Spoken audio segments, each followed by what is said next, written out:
Hello बच्चों, future academy and institute में आपका स्वागत है। मैं राजा सर, आपका साइंस और मैथ टीचर सर। आज हम लोग स्टैंडर्ड 9 का फिजिक्स का थर्ड लेक्चर देखने वाले हैं, फर्स्ट चैप्टर का, जिसमें से अभी तक हम लोग कुछ बेसिक कंसेप्ट देख लिए हैं। स्क्वायर, रेस्ट और मोशन का डेफिनेशन और एग्जाम्पल देख चुके हैं। फिर डिस्टेंस एंड डिस्प्लेसमेंट का पूरे कंसेप्ट ले चुके हैं और एक क्वेश्चन वहाँ पे सॉल्व हो गया है। यह हमारा थर्ड लेक्चर है रेस्ट एंड मोशन का, जिसमें हम लोग शुरुआत करें सबसे पहले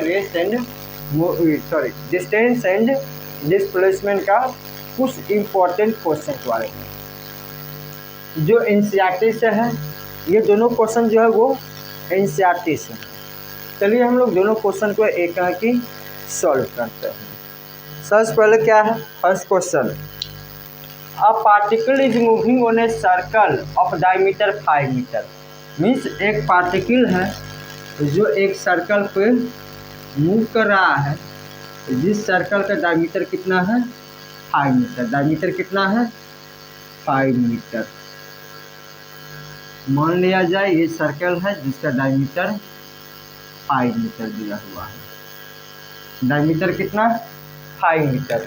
calculate the distance covered and the displacement when it complete 3 revolution. क्या बोला गया है, कैलकुलेट करना है कि ये कितना डिस्टेंस कवर करेगा और कितना डिस्प्लेसमेंट होगा कब, जब वो 3 रिवॉल्यूशन लगाएगा। 3 रिवॉल्यूशन का मतलब हुआ कि इसका सर्कल का 3 चक्कर लगाएगा। कितना चक्कर 3 चक्कर। इससे पहले हम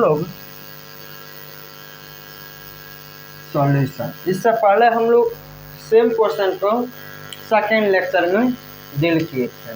सेम क्वेश्चन मत करिए, सेम टाइप का, जिसमें क्या बोला गया, एक पार्टिकल है जो इस सर्कल का 3 राउंड मीन्स 3 रिवॉल्यूशन कंप्लीट कर रहा है। तो एक रिवॉल्यूशन का डिस्टेंस निकालने के लिए आप लोग को बताया गया था कि इस सर्कल का सरकमफ्रेंस निकालना है। क्या निकालना है, सरकमफ्रेंस।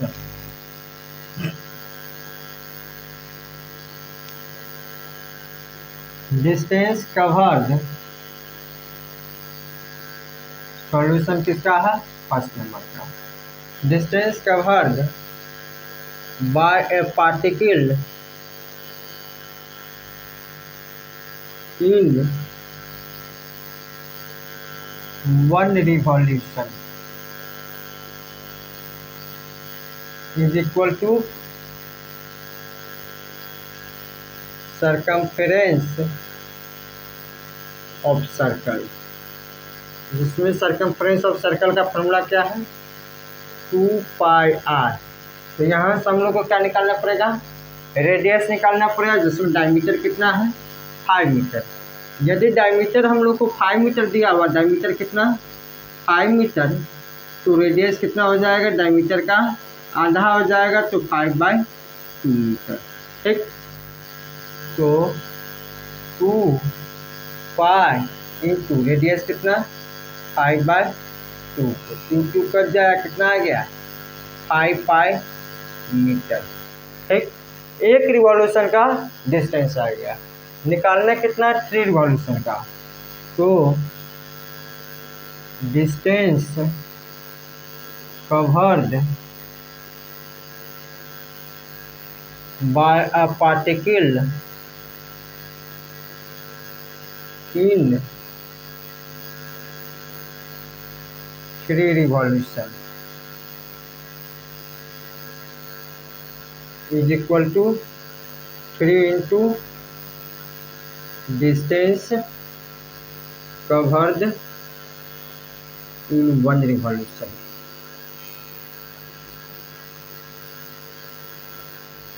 तो क्या हो जाएगा 3 इंटू 5π मीटर, तो 5 3 जा 15π मीटर आंसर हो गया।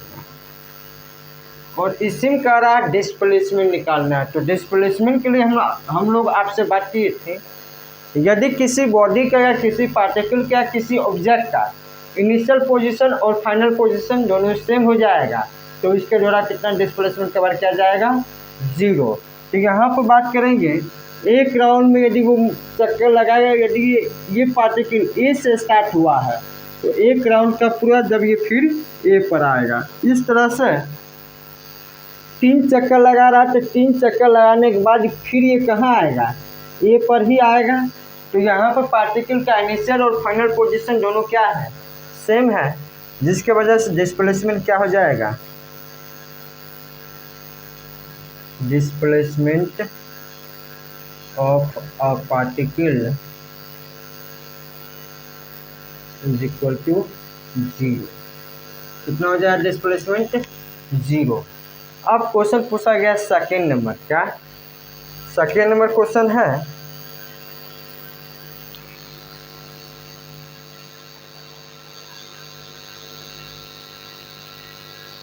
Solution number 2।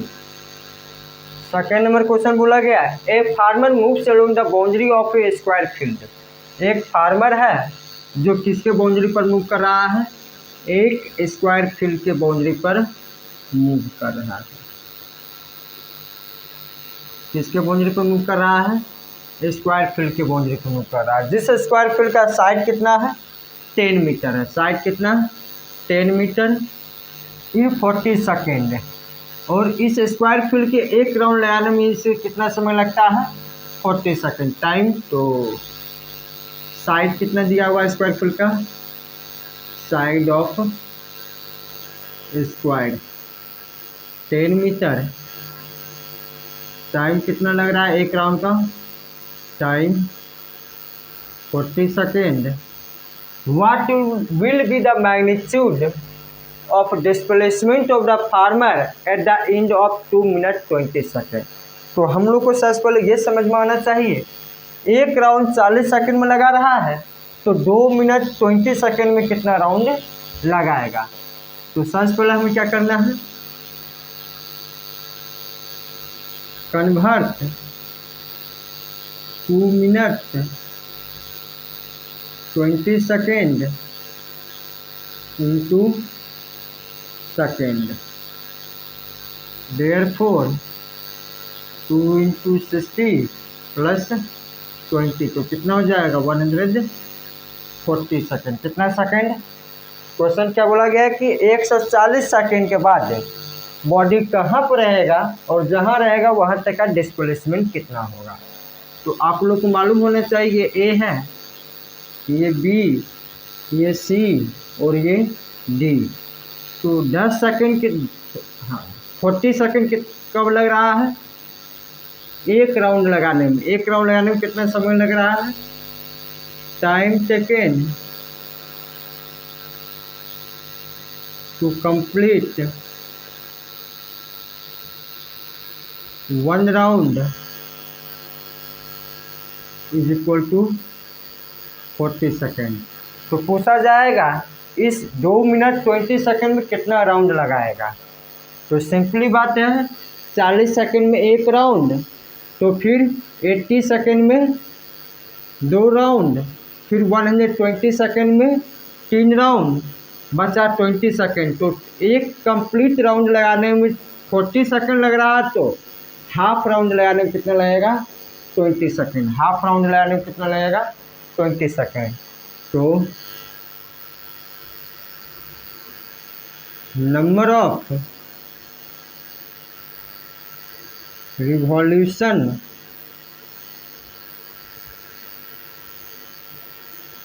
Taken by a farmer in 2 minute 20 second is equal to, तो 2 minute 20 second divide by 40 second. तो 2 मिनट 20 सेकेंड में 140 सेकेंड डिवाइड बाय 40 सेकेंड। तो सेकेंड सेकेंड कट जाएगा, 0 0 कट जाएगा। तो 2 7 जा 14, 2 2 जा 4, तो 2 3 जा 6 एंड हाफ राउंड। तो 3 एंड हाफ राउंड, कितना राउंड लगेगा, 3 एंड हाफ राउंड। तो 3.5 राउंड में ये क्या करेगा, कंप्लीट कर लेगा।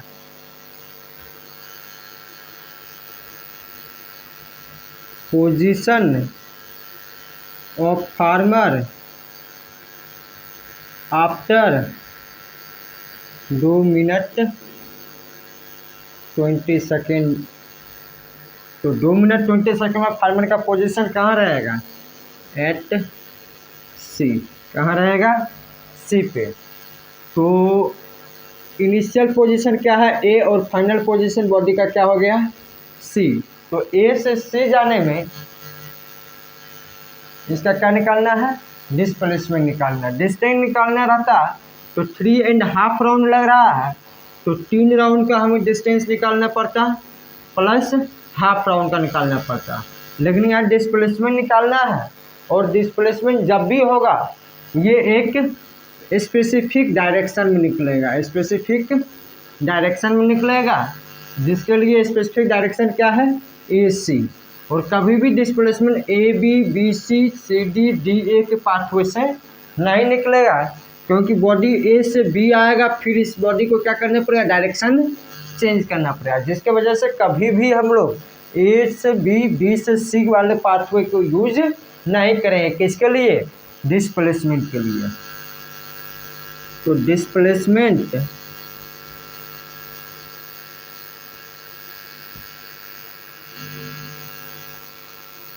Of farmer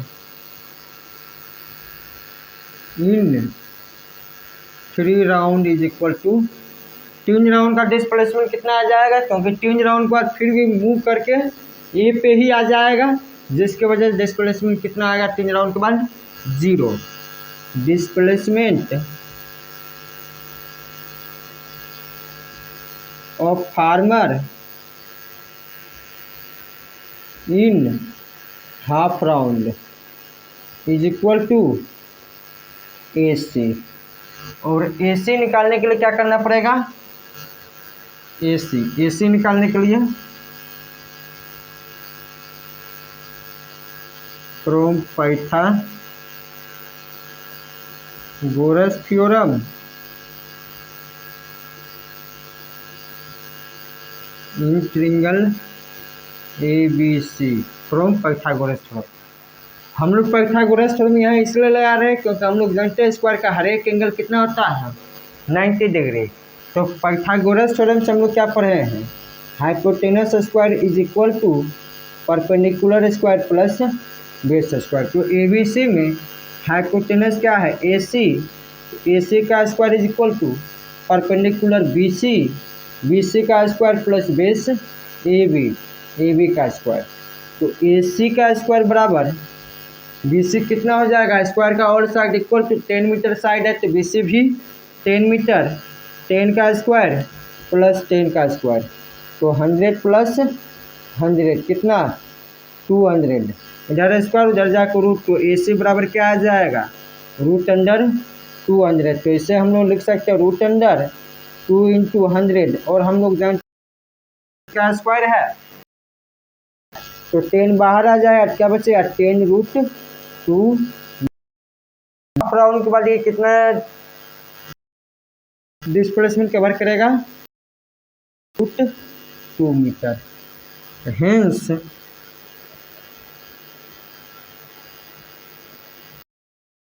displacement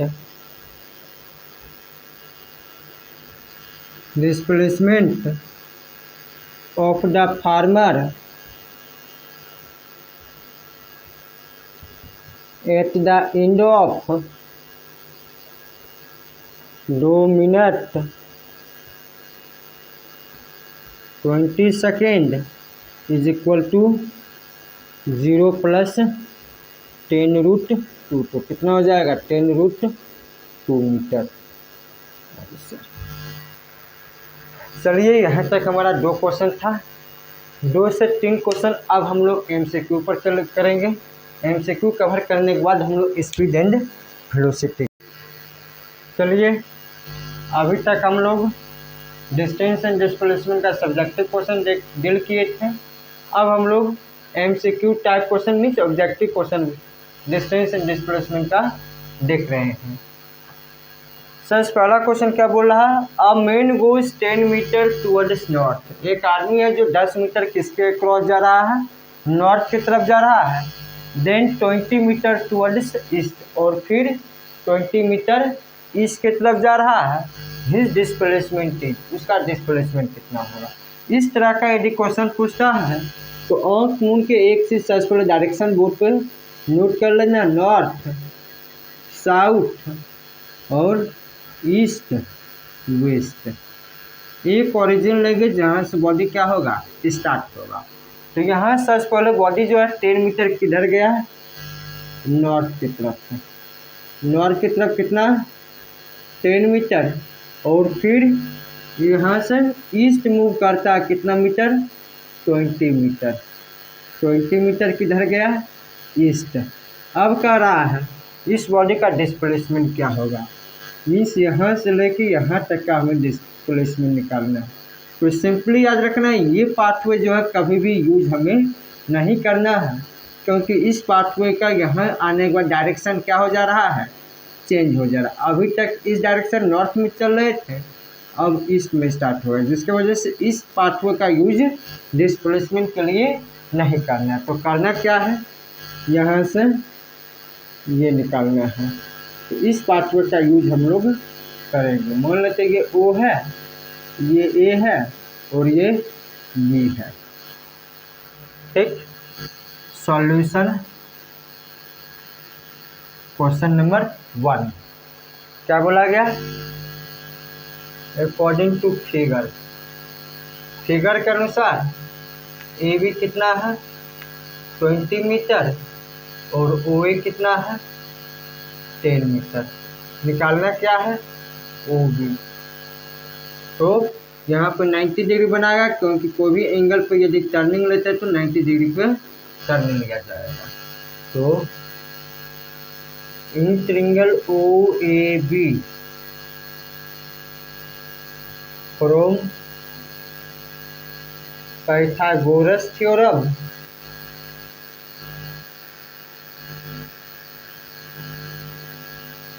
hypotenuse square is equal to perpendicular square plus base square. Hypotenuse कितना है, ओ बी, तो ओ बी का square is equal to perpendicular कितना, ओ ए का स्क्वायर प्लस बेस कितना, ए बी, तो ए बी का square.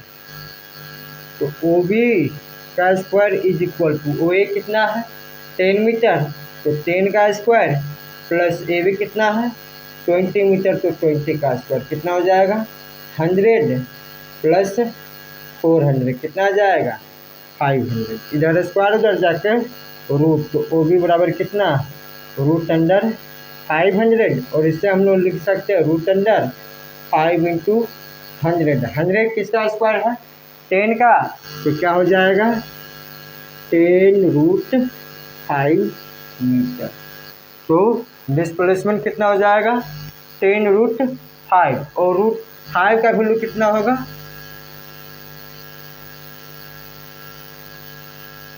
10 into 2.25 के आसपास रूट 5 का वैल्यू आएगा। तो यहाँ से डेसिमल रिमूव किया जाएगा, तो 100 10 कट जाएगा, तो कितना 225/10 मीटर, तो कितना आ जाएगा 22.5 मीटर आंसर। कितना हो जाएगा 22.5। Right answer is A. Next करा which of the following is scalar. हम लोग सबसे फर्स्ट लेक्चर में बात किए हैं स्केलर और वेक्टर क्या होता है।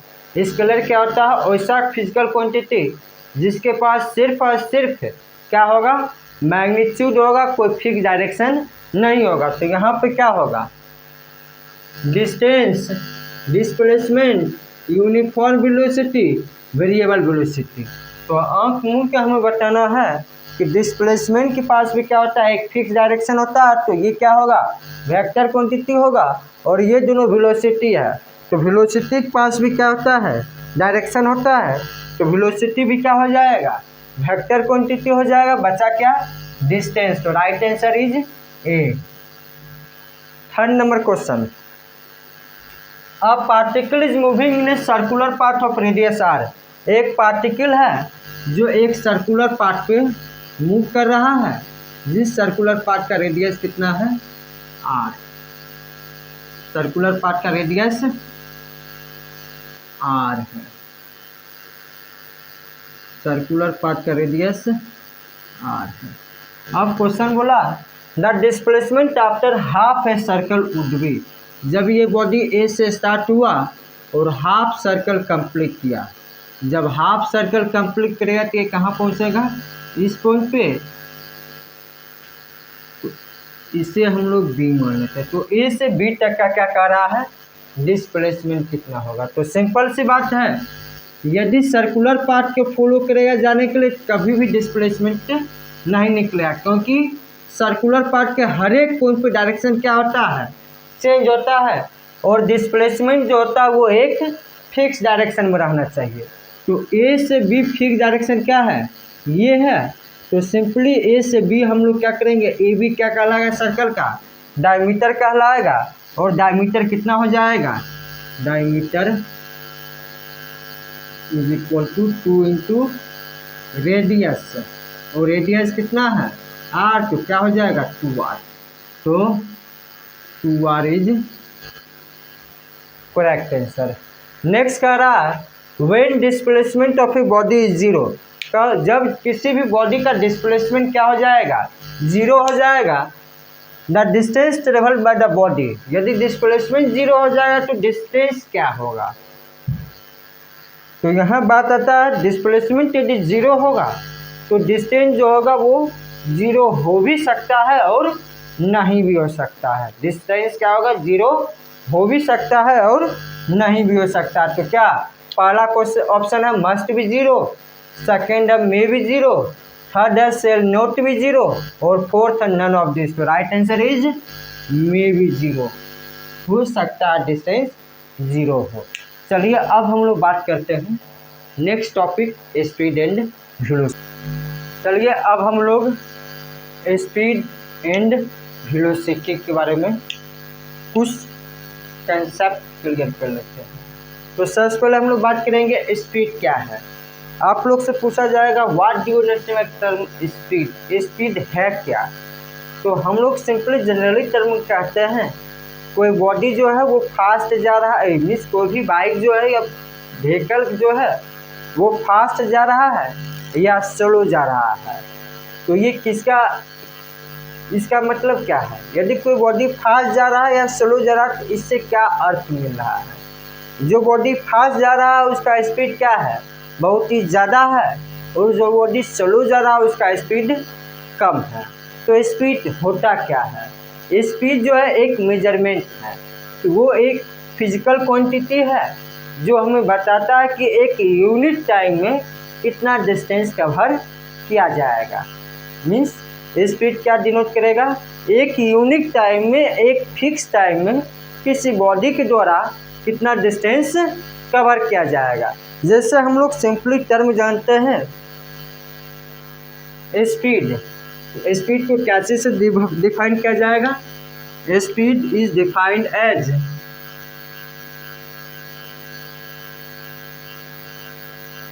Speed is defined as the total distance covered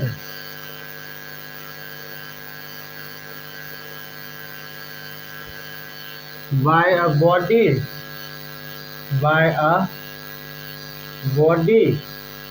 in unit time, किसी बॉडी के द्वारा एक यूनिट टाइम में, एक फिक्स टाइम में कितना डिस्टेंस कवर किया जाएगा, तो ये कैसे इसको तय करेगा, स्पीड। तो स्पीड क्या होगा, scalar quantity, speed is a scalar quantity. Speed क्या होगा, स्केलर क्वांटिटी। स्पीड को रिप्रेजेंट किस चीज से किया जाएगा, इट इज रिप्रेजेंटेड बाय भी, क्या चीज से रिप्रेजेंट किया जाएगा? भी से। तो आप लोग को पूछा जाएगा स्पीड इज इक्वल टू क्या होता है, क्या बोलना है? Speed is equal to distance travelled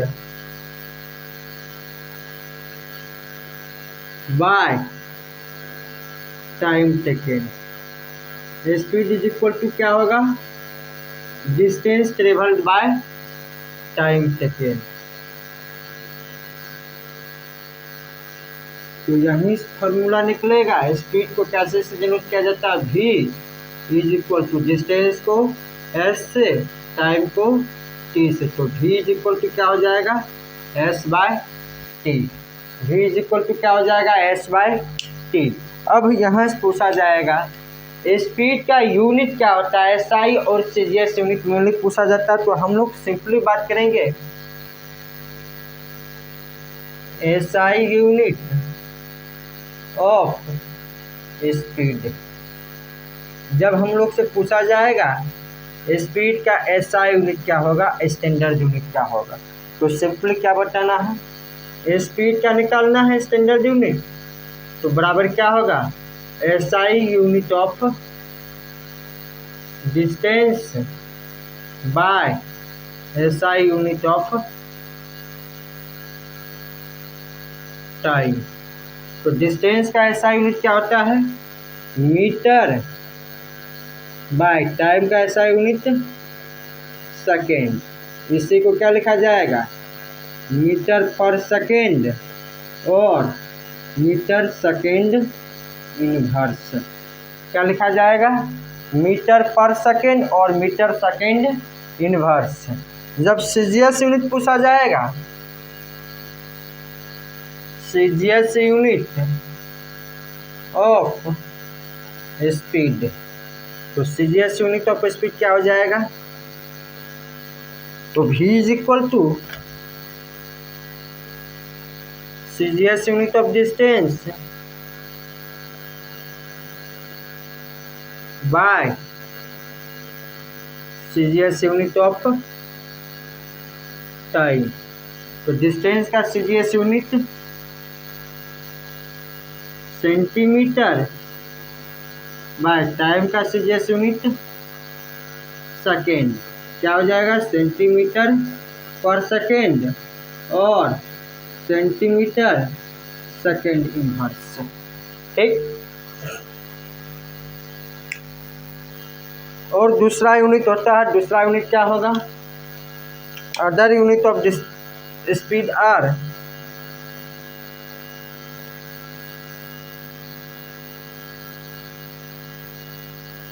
other unit of speed are kilometre per hour, metre per minute, centimetre per hour, kilometre per minute. ये सब जो है वो स्पीड का ही दूसरा यूनिट है। और मेनली हम लोग से पूछा जाता है किलोमीटर पर आवर में यदि स्पीड दिया हुआ रहेगा, इसे मीटर पर सेकंड में कन्वर्ट कैसे किया जाएगा, या मीटर पर सेकंड में स्पीड दिया हुआ रहेगा तो किलोमीटर पर आवर में कैसे कन्वर्ट किया जाएगा। तो सिंपल सी बात है,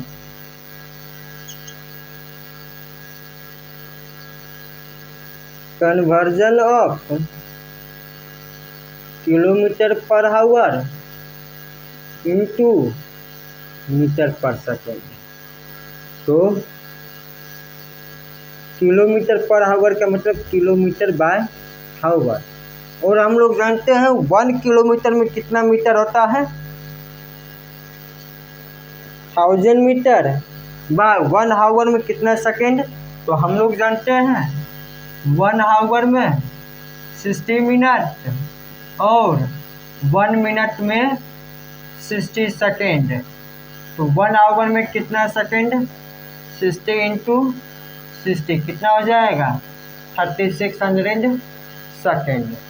तो बाय 3600 सेकेंड, 0000 कट जाएगा, 2 18 जा 36 2 5 जा 10, तो क्या आ गया 5/18 मीटर पर सेकेंड। तो याद रखना है 1 kilometre per hour is equal to 5/18 metre per second. Just इसका उल्टा पूछा जाएगा 1 metre per second is equal to dash kilometre per hour, तो इसको रेसिप्रोकल कर देना है 18/5 किलोमीटर पर आवर। क्या पूछा गया, जब हमें किलोमीटर पर आवर को मीटर पर सेकेंड में कन्वर्ट करना होगा तो कितना से मल्टीप्लाई करना है 5/18 से, और जब मीटर पर सेकेंड को किलोमीटर पर आवर में कन्वर्ट करना होगा तो कितना से मल्टीप्लाई करना है 18/5 से। अब हम लोग बात करेंगे टाइप्स ऑफ स्पीड के बारे में। किसके बारे में, types of speed.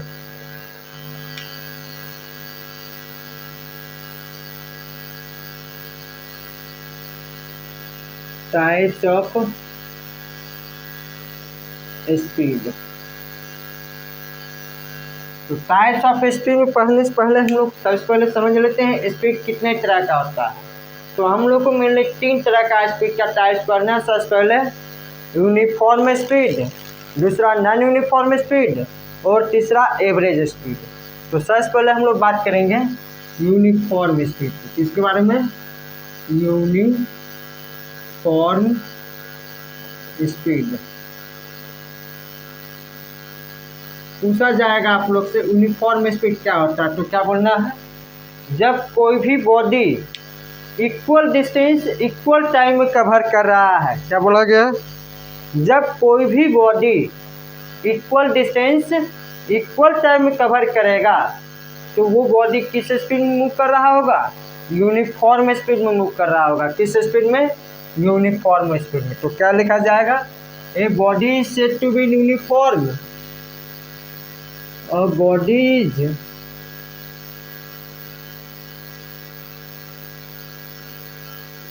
said to be in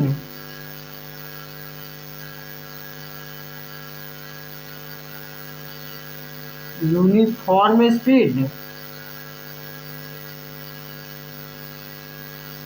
if it covers equal distance in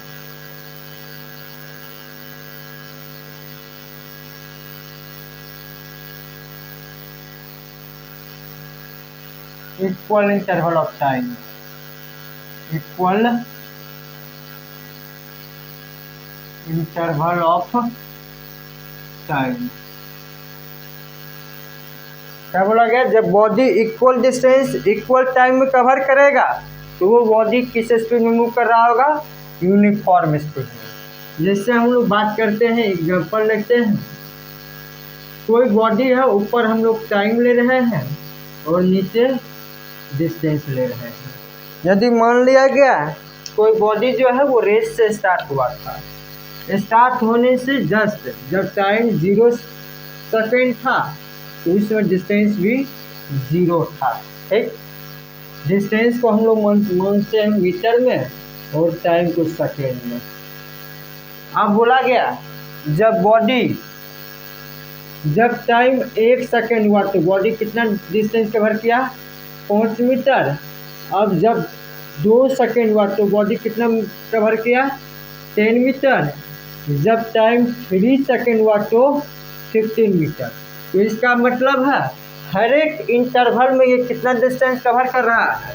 तो चलिए देखते हैं, 0 से 1 गया हुआ कितना टाइम लगा होगा, 1 सेकेंड। और जब 1 सेकेंड लगा था इसके द्वारा कितना डिस्टेंस कवर किया गया, 5 मीटर। और 1 से 2 में जाने पर कितना समय लगा, 1 सेकेंड। तो 5 से 10 पे गया तो कितना डिस्टेंस कवर किया, 10 - 5 मीटर। फिर 2 से 3 के इंटरवल में टाइम कितना लगा, 1 सेकेंड। तो डिस्टेंस कितना कवर किया, 15 - 10 5 मीटर। तो ऊपर देख रहे हैं हर एक 1 सेकेंड के बाद ये कितना डिस्टेंस कवर कर रहा है, 5 मीटर। इसका मतलब है टाइम इंटरवल भी सेम है और डिस्टेंस भी ये सेम कवर कर रहा है। तो ये किस स्पीड से मूव कर रहा होगा, यूनिफॉर्म स्पीड से मूव कर रहा होगा। अब हम लोग बात करते हैं नॉन यूनिफॉर्म स्पीड का। Second, non uniform speed. और नॉन यूनिफॉर्म स्पीड को क्या बोला जाएगा? Variable speed. Variable speed. तो इस स्पीड का हमें नाम से ही समझ में आ रहा है, स्पीड जो होगा वो क्या करेगा? वेरी करेगा। क्या करेगा? वेरी करेगा। हर एक इंटरवल पे स्पीड क्या होगा? चेंज होगा, जिसके वजह से हर एक इंटरवल पर डिस्टेंस क्या होगा? चेंज होगा। तो चलिए देखते हैं। A body is said to be non uniform speed. A body is said to be in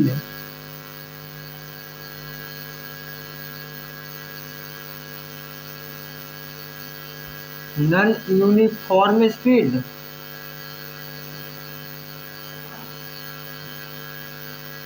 if it covers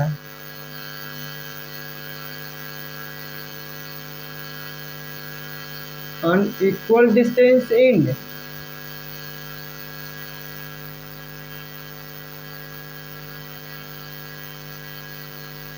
equal interval of time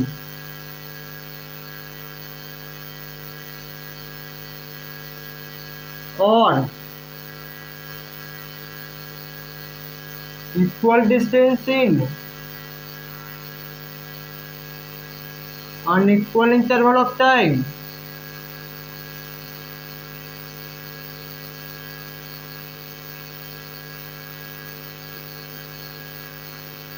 or unequal distance in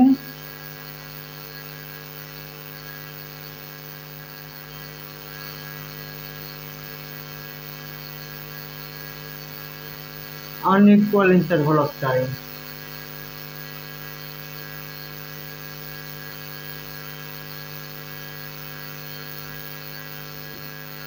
किसी भी कोई भी बॉडी नॉन यूनिफॉर्म स्पीड में कब move करेगा? जब वो equal distance unequal time में कवर कर रहा होगा, या अनइक्वल डिस्टेंस इक्वल टाइम में कवर कर रहा होगा, या unequal distance unequal interval of time में कवर कर रहा होगा। तो तीनों केस क्या कहलाएगा? Non uniform speed. और नॉन यूनिफॉर्म स्पीड को क्या बोला जाएगा? Variable speed. क्या बोला जाएगा? Variable speed. और जो एवरेज स्पीड बोला जाता है, एवरेज स्पीड सिर्फ और सिर्फ किसके लिए एप्लीकेबल होगा? नॉन यूनिफॉर्म स्पीड के लिए ही एप्लीकेबल होगा। एवरेज स्पीड का मतलब हुआ यदि कोई भी बॉडी नॉन यूनिफॉर्म स्पीड से चल रहा है, कभी 60 किलोमीटर पर आवर, कभी 45 किलोमीटर पर आवर, कभी 30 किलोमीटर पर आवर, तो किसी के द्वारा पूछ दिया जाएगा कि आप किस स्पीड से आए हैं, तो वो क्या बताएगा? क्योंकि उसका स्पीड जो है वो कांस्टेंट नहीं है, यूनिफॉर्म नहीं है, एक जैसा नहीं है, कभी बढ़ रहा है कभी घट रहा है, जिसके वजह से वो क्या बताएगा? एवरेज स्पीड बताएगा। और एवरेज स्पीड निकालने के लिए फार्मूला क्या है?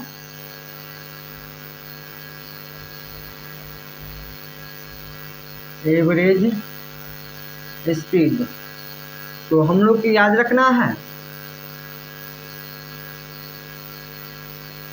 Average speed is equal to total distance by total distance travelled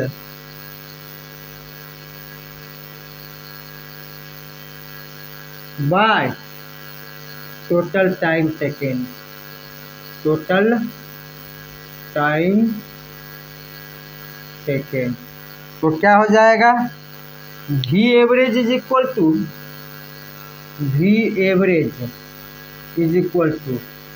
S total means total distance by T total.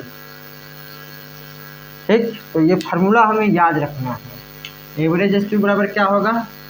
Total distance travelled by total time taken. तो V average बराबर क्या हो जाएगा? S total by T total. तो चलिए इसका हम लोग कुछ कंडीशन देख लेते हैं, मीन्स कुछ कंसेप्ट। चलिए अभी तक हम लोग मेनली स्पीड का कंसेप्ट देख लिए हैं, कुछ इस पर और कंसेप्ट बाकी है। इसको भी देख लेते हैं। कुछ स्पेशल केस समझ लीजिए। जैसे टोटल 3 से 4 केस हम लोग पढ़ेंगे। केस नंबर 1,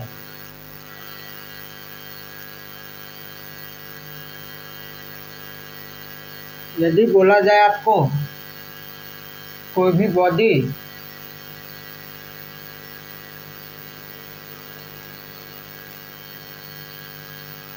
ए से बी V1 के स्पीड से जा रहा है और टाइम T1 लग रहा है, B से C V2 के स्पीड से जा रहा है, टाइम T2 लग रहा है, और C से D V3 स्पीड से जा रहा है, टाइम T3 लग रहा है।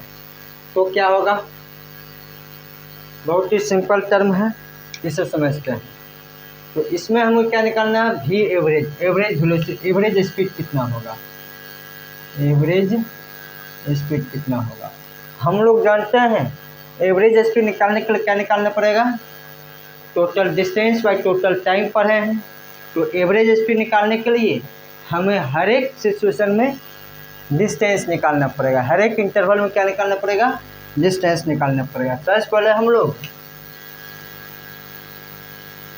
फ्रॉम A टू B की बात करते हैं। स्पीड दिया हुआ कितना? V1, टाइम दिया हुआ कितना? T1। तो डिस्टेंस का फार्मूला जानते हैं, डिस्टेंस बराबर क्या होता है? Speed into time, speed into time. तो यहाँ डिस्टेंस क्या निकलेगा? S1 is equal to V1 into T1। ठीक।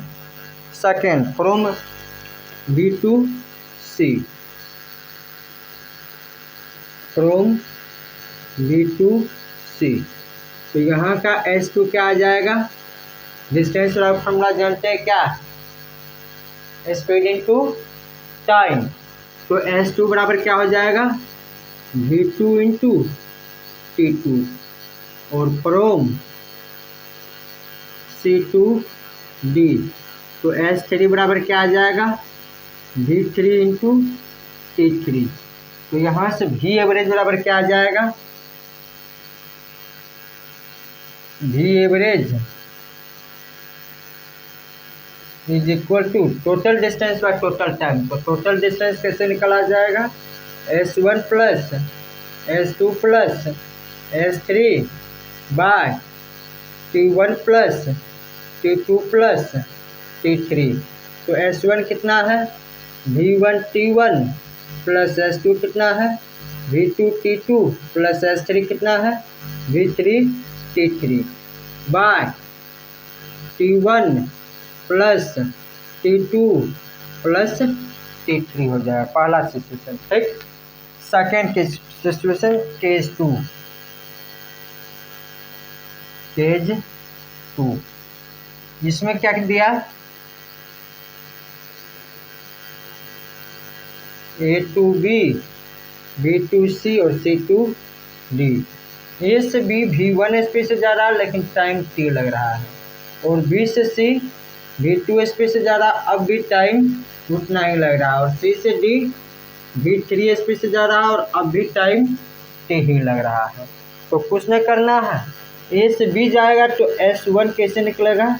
Speed into time. तो डिस्टेंस बराबर फॉर्मूला पड़ेगा क्या? Speed into time. तो पहले A टू B हमें क्या निकालना है? डिस्टेंस निकालना है, जो क्या हो जाएगा? S1 बराबर V1 इंटू T, और B टू C S2 बराबर क्या आ जाएगा? V2 इंटू T, और C टू T डिस्टेंस कितना है? S3 बराबर V3 इंटू T। तो फिर V एवरेज बराबर क्या आ जाएगा? Total distance by total time. तो S1 plus S2 plus S3 bye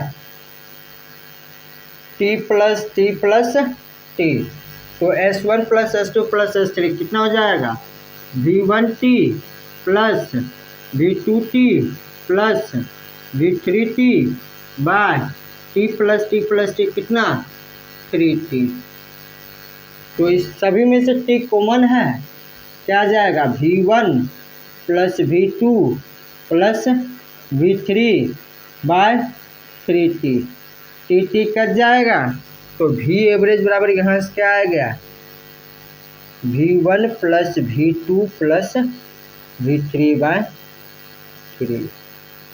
ये फार्मूला हमें याद रखना है। नेक्स्ट सिचुएशन बोला गया केस 3, केस 3 क्या बोला गया ये समझते हैं।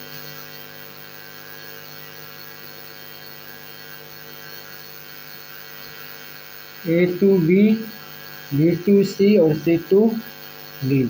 अब बोला गया स्पीड सेम रहेगा लेकिन टाइम इंटरवल क्या हो जाएगा, चेंज हो जाएगा। तो A से B V स्पीड से ही जा रहा है लेकिन टाइम जो लग रहा है वो कितना, T1।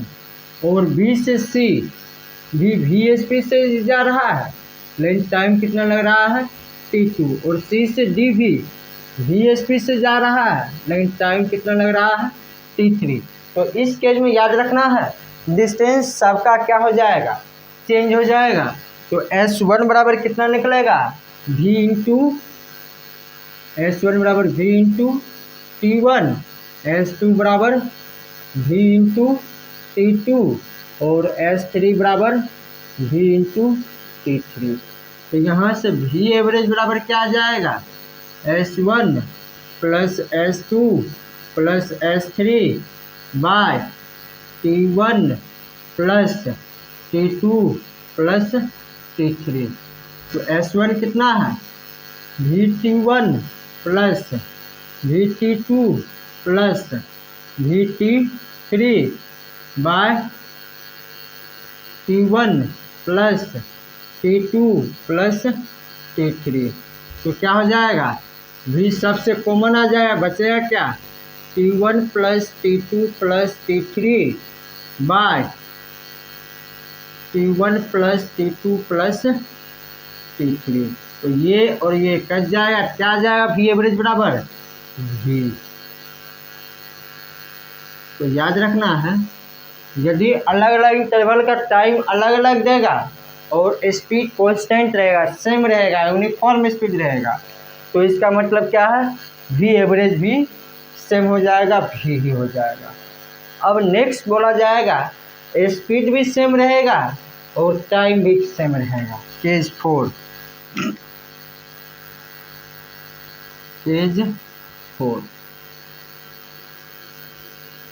केस 4 क्या बोला गया, A2B, B2C और C2D।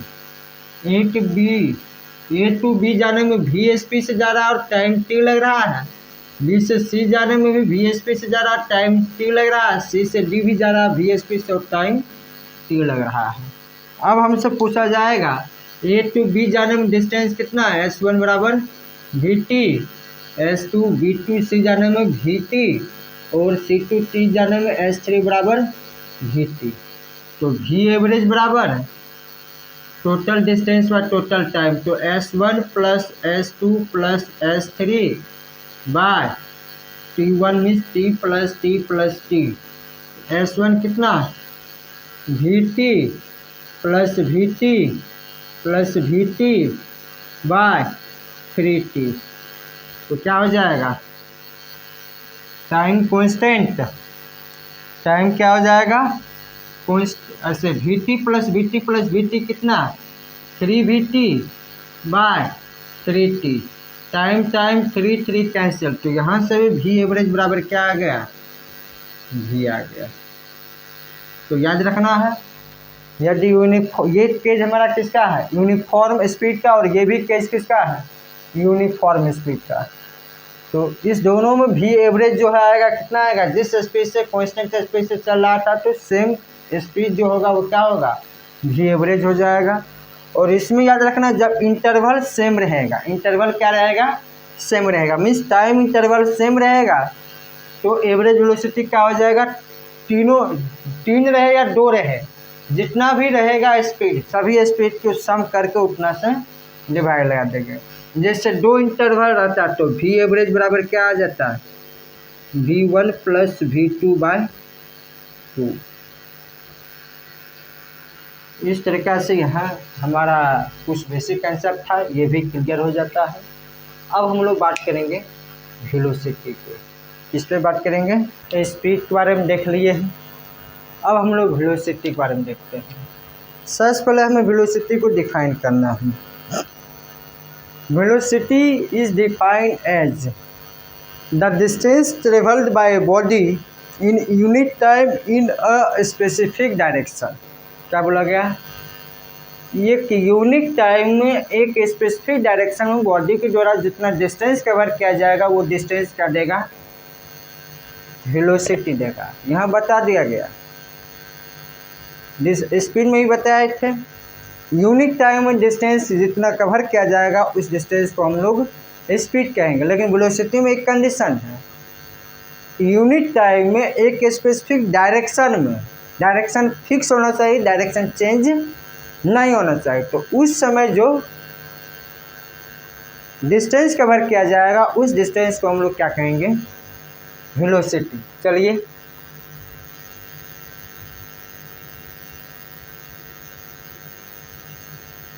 Velocity is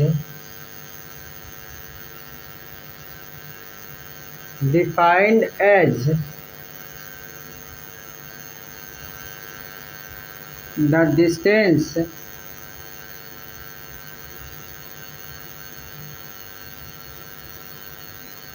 covered by a body in unit time or in unit time in a specific direction, a specific direction। और दूसरे भाषा में हम लोग डिफाइन करेंगे the rate of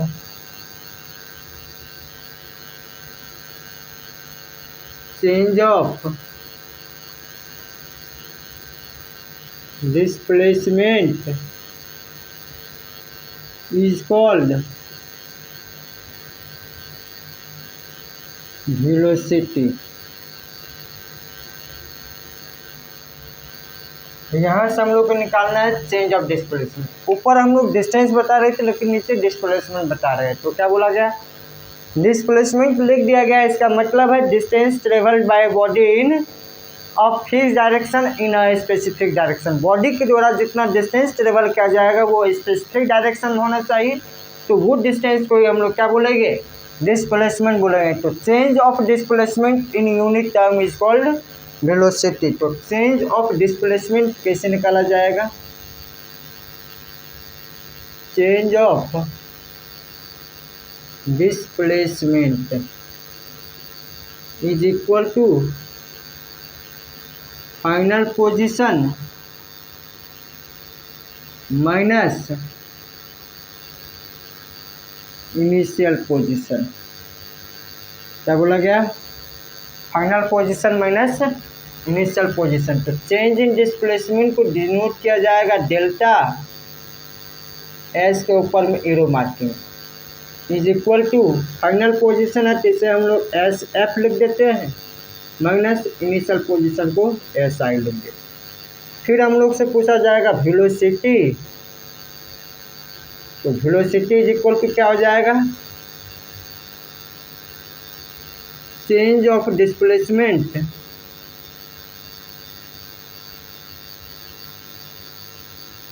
by change in time, change in time. तो v को ऊपर में एरो मार्किंग किया जाएगा और चेंज ऑफ डिस्प्लेसमेंट को change in displacement by change in time. ये फार्मूला क्या करना है? याद रखना है। तो नेक्स्ट हम लोग को मालूम होना चाहिए वेलोसिटी और स्पीड दोनों का यूनिट क्या होता है? सेम होता है। वेलोसिटी और स्पीड दोनों का यूनिट क्या होगा? सेम होगा। तो स्पीड में हम लोग देखे थे स्टैंडर्ड यूनिट स्पीड का क्या था? Metre per second. तो वेलोसिटी का भी स्टैंडर्ड यूनिट क्या होगा? Metre per second. और स्पीड का हम लोग देखे थे सीजीएस यूनिट क्या? Centimetre per second. तो वेलोसिटी का भी सीजीएस यूनिट क्या होगा, सेंटीमीटर पर सेकेंड। तो याद रखना है SI unit of velocity is equal to क्या हो जाएगा, मीटर पर सेकेंड। और CGS unit of velocity equal to क्या हो जाएगा, centimetre per second. Plus velocity है क्या, वेक्टर क्वांटिटी क्या है, velocity is a vector quantity. Next आप लोग को मालूम होना चाहिए स्पीड जो होगा वो कभी भी जीरो नहीं हो सकता है, लेकिन वेलोसिटी जो होगा जीरो भी होगा, पॉजिटिव भी होगा और नेगेटिव भी होगा। वेलोसिटी क्या होगा, जीरो भी होगा, पॉजिटिव भी होगा और नेगेटिव भी होगा, क्योंकि डिस्प्लेसमेंट जो होता है वो जीरो भी होता है, पॉजिटिव भी होता है और नेगेटिव होता है। लेकिन स्पीड जो होगा वो कभी भी नेगेटिव या जीरो नहीं होगा। तो क्या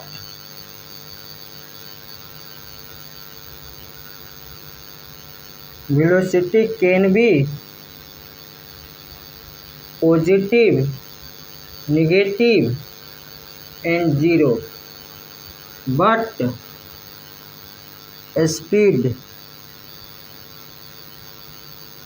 never be negative और ज़ीरो। स्पीड जो होगा कभी भी नेगेटिव या ज़ीरो नहीं होगा। नेक्स्ट हम लोग बात करते हैं टाइप्स ऑफ वेलोसिटी का। क्या चीज़ पे, types of velocity.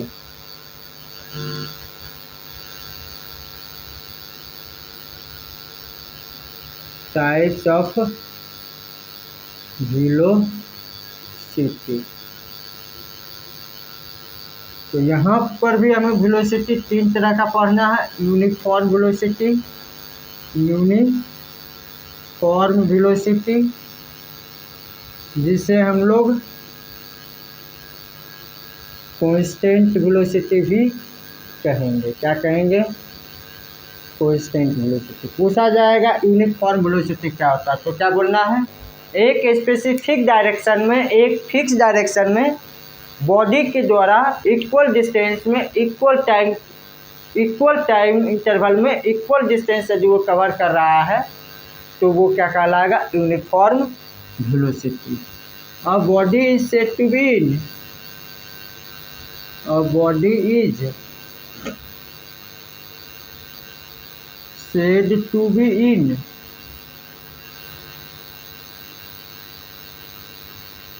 uniform velocity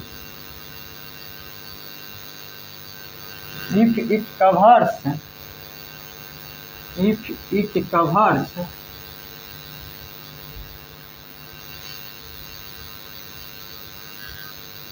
equal distance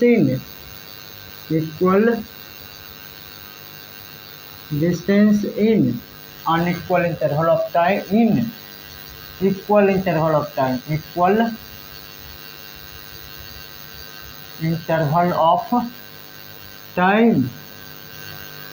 in a specific direction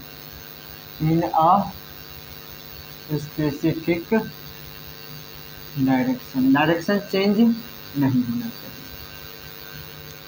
next कह रहा है नॉन यूनिफॉर्म वेलोसिटी, जिससे हम लोग वेरिएबल वेलोसिटी भी कह सकते हैं।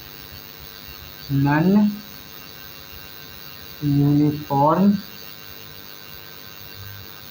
वेलोसिटी जिसे क्या कहा जाएगा, वेरिएबल वेलोसिटी। ये दोनों हम समझ रहे हैं। वेरिएबल वेलोसिटी कब कहलाएगा, जब वो बॉडी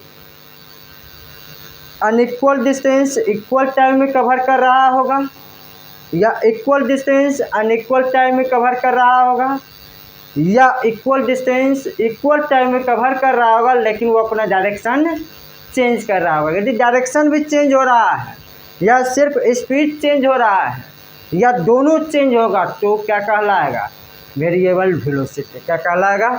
वेरिएबल वेलोसिटी। और body is said to be in non uniform velocity, non uniform velocity if it, पहला केस, changes if it change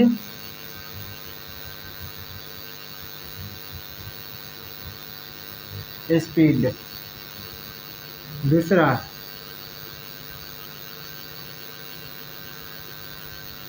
direction. तीसरा both speed and direction change. एक बॉडी को नॉन यूनिफॉर्म वेलोसिटी कहा जाएगा कब? जब उस बॉडी का या तो स्पीड चेंज हो रहा होगा, या डायरेक्शन चेंज हो रहा होगा, या दोनों चीज चेंज हो रहा होगा। तो तीनों केस में वो क्या कहलाएगा? Non uniform velocity. और लास्ट है अब एवरेज वेलोसिटी।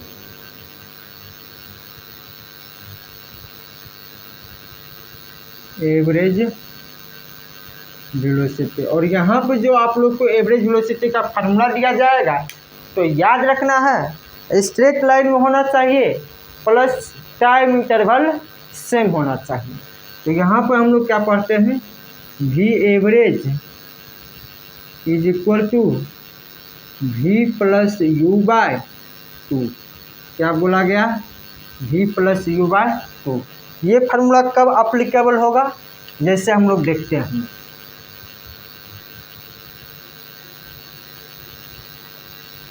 ए बी सी। सबसे पहले ए से बी तक बॉडी जो है यू स्पीड से जा रहा है और टाइम टी लग रहा है, और बी से सी बॉडी वी वेलोसिटी से जा रहा है और टाइम फिर भी टी ही लग रहा है।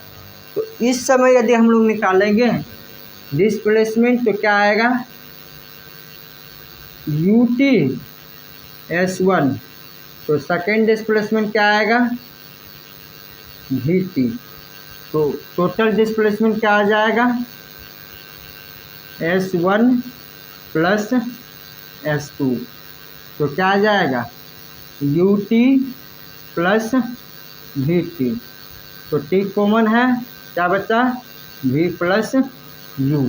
तो इस केस में वी एवरेज निकालना है। Average velocity equal to total displacement तो S by T. Total displacement कितना लग रहा है? V plus you into T by time total कितना? टी प्लस टी कितना? Two T. T T cut जाएगा, क्या आ गया? V plus U by two. ठीक, तो याद रखना है एवरेज वेलोसिटी क्या होगा? V plus U by two. Velocity का भी कंसेप्ट क्लियर हो गया है। अब हम लोग चलते हैं एक्सीलरेशन की तरफ। किसके तरफ? एसी। चलिए, अभी तक हम लोग स्पीड और वेलोसिटी को अच्छे तरह से देख लिए हैं और कंसेप्ट क्लियर कर लिए हैं। अब हम लोग इस वीडियो का लास्ट टॉपिक देखने जा रहे हैं, जो क्या है? एक्सीलरेशन। क्या है? एक्सीलरेशन।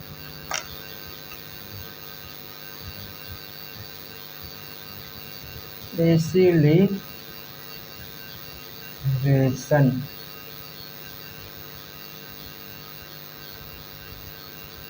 अब एक्सीलरेशन क्या होता है ये चीज समझना है। एक्सीलरेशन को सिंपली डिफाइन किया जाता है rate of change of velocity. जैसे वेलोसिटी को डिफाइन किया गया था rate of change of displacement is called velocity, तो एक्सीलरेशन को भी सेम डिफाइन किया जाएगा rate of change of velocity is called acceleration. क्या बोला जाएगा? Rate of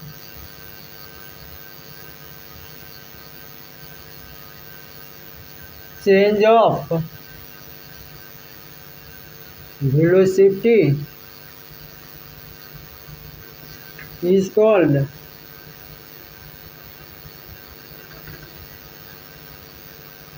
acceleration।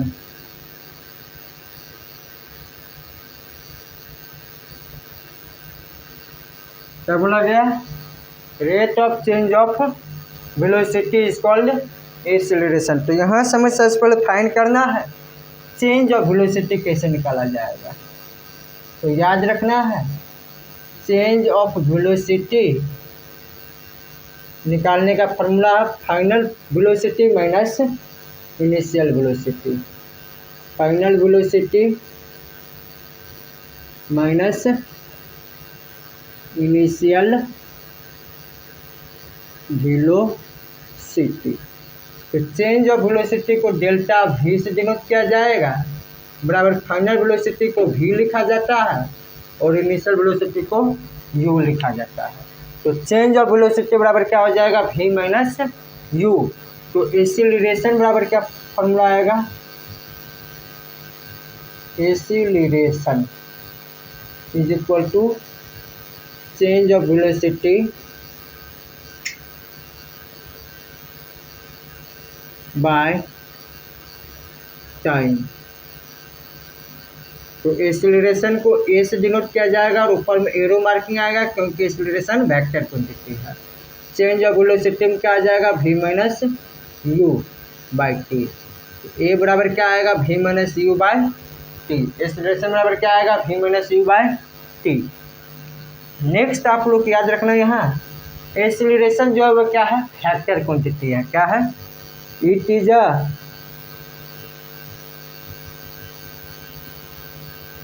Vector quantity. क्या होगा ये, वेक्टर क्वांटिटी। प्लस आप लोग को ये भी मालूम होना चाहिए एक्सीलरेशन जो होगा पॉजिटिव भी हो सकता है, नेगेटिव भी हो सकता है और जीरो भी हो सकता है। एक्सीलरेशन क्या होगा, पॉजिटिव, नेगेटिव और जीरो तीनों होगा। It can be positive, negative and zero. कब पॉजिटिव होगा, कब नेगेटिव होगा और कब जीरो होगा, तीनों सिचुएशन हम लोग देखेंगे। इससे पहले हम लोग समझते हैं SI and CGS unit. SI unit of acceleration, SI unit of acceleration बराबर, तो एक्सीलरेशन बराबर क्या पढ़ रहे हैं, change in velocity, change in velocity by time. और चेंज इन वेलोसिटी, वेलोसिटी बोला गया तो वेलोसिटी बोला गया इसका मतलब वेलोसिटी का ऐसा यूनिट क्या होता है, metre per second. Metre per second by time का क्या होगा, सेकेंड। ये सेकेंड नीचे आ जाएगा तो metre per second into second क्या हो जाएगा, मीटर पर सेकेंड स्क्वायर, या इसे को क्या बोला जाएगा, मीटर सेकेंड इनवर्स स्क्वायर। क्या बोला जाएगा, मीटर सेकेंड इनवर्स स्क्वायर। अब हम लोग बात करते हैं CGS यूनिट का।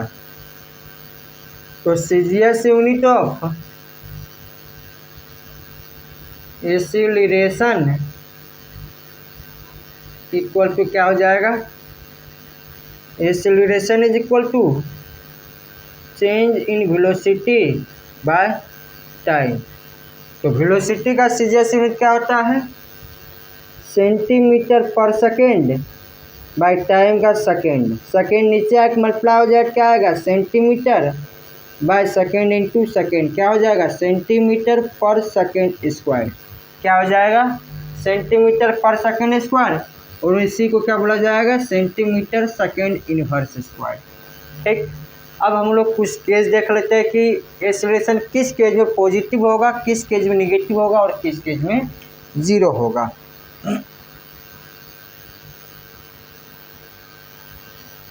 सबसे पहला केस याद रखना है, case 1, if V is greater than you. V is greater than you, V क्या था, फाइनल वेलोसिटी, U क्या है, इनिशियल वेलोसिटी। यदि फाइनल वेलोसिटी इनिशियल वेलोसिटी से क्या होगा, बड़ा होगा, तो इस समय चेंज इन वेलोसिटी जो निकाला जाएगा V माइनस यू निकाला जाएगा और इसका वैल्यू क्या आएगा, पॉजिटिव आएगा। क्या आएगा, जब चेंज इन वेलोसिटी पॉजिटिव आ रहा है तो इसका मतलब है कि एक्सीलरेशन बराबर क्या पढ़ रहे हैं, change in velocity by time. तो ये भी क्या आएगा, पॉजिटिव आएगा। कैजुअल में क्या बोले, जब फाइनल वेलोसिटी इनिशियल वेलोसिटी से क्या होगा, बड़ा होगा, उस समय एक्सीलरेशन क्या हो जाएगा, पॉजिटिव। तो फाइनल वेलोसिटी इनिशियल वेलोसिटी से बड़ा कब होगा, जब किसी भी बॉडी का स्पीड मीन्स वेलोसिटी जो होगा वो इंक्रीज हो रहा होगा। क्या हो रहा होगा, इंक्रीज हो रहा होगा। तो स्पीड वेलोसिटी यदि इंक्रीज हो रहा है तो इस केस में फाइनल वेलोसिटी क्या होगा, इनिशियल वेलोसिटी से ज़्यादा होगा, और उसके जो बॉडी क्या होगा, एक्सीलरेट हो रहा होगा। क्या हो रहा होगा, एक्सीलरेट। तो केस 2 हमें समझ में आना चाहिए। केस 2 में क्या बोला गया, if v is equal to u means final velocity और इनिशियल वेलोसिटी दोनों क्या हो जाएगा, इक्वल हो जाएगा। तो जब फाइनल और इनिशियल दोनों इक्वल हो रहा है, इसका मतलब है बॉडी जो है वो यूनिफॉर्म वेलोसिटी से मूव कर रहा है। जब यूनिफॉर्म वेलोसिटी से बॉडी मूव करेगा तो चेंज इन वेलोसिटी कितना हो जाएगा, 0। चेंज इन वेलोसिटी कितना होगा, 0। तो क्या बोला गया, चेंज इन वेलोसिटी। तो v माइनस यू मतलब क्या, v माइनस v कितना आ जाएगा, 0। क्या बोले, जब फाइनल वेलोसिटी और इनिशियल वेलोसिटी दोनों इक्वल आ जाएगा उस समय चेंज इन वेलोसिटी क्या हो जाएगा, 0। जब चेंज इन वेलोसिटी 0 होगा तो उस समय एक्सीलरेशन a बराबर क्या आ जाएगा, change in velocity by time. जब चेंज इन वेलोसिटी 0 एक्सीलरेशन भी क्या होगा, 0। तो सिंपली याद रखना, जब बॉडी यूनिफॉर्म वेलोसिटी से मूव करेगा उस समय वो बॉडी एक्सीलरेटेड मोशन नहीं करेगा। केस 3 लास्ट केस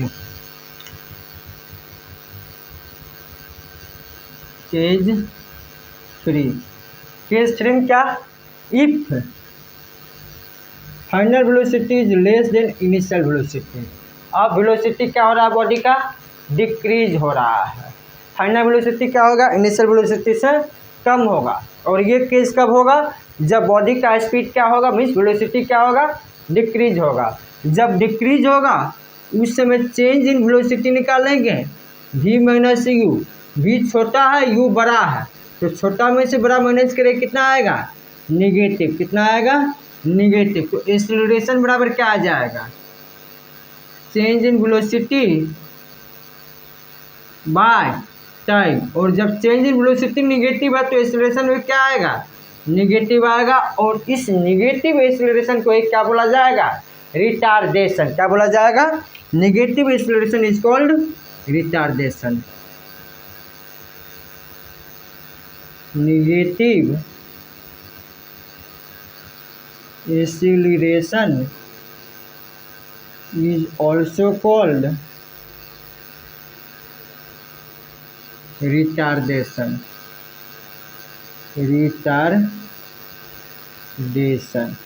और रिटार्डेशन को एक क्या बोला जाता है, डिसीलरेशन।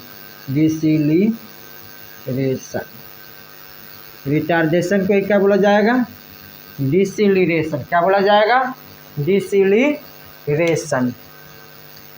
तो यहाँ तक हमारा वीडियो जो होता है समाप्त होता है आज का लेक्चर। और ये हमारा लेक्चर 3 था। इसके बाद आप लोग को प्रोवाइड कर दिया जाएगा लेक्चर 4, जिसमें आप लोग को मिलेगा स्पीड, वेलोसिटी और एक्सीलरेशन से रिलेटेड कुछ क्वेश्चन मिलेगा। और लेक्चर 4 के बाद आप लोग को लेक्चर 5 मिलेगा, जिसमें यूनिट और इक्वेशन ऑफ मोशन के प्रूव रहेगा, ग्राफिकल और एल्जेब्रिक दोनों। और इसी में 5th लेक्चर में ही आप लोग को ग्राफ भी बताया जाएगा। ग्राफ बताने के बाद ग्राफिकल और एल्जेब्रिकली मेथड दोनों मेथड से आपको इक्वेशन ऑफ मोशन प्रूव किया जाएगा। चलिए इसी तरह बने रहिए। धन्यवाद।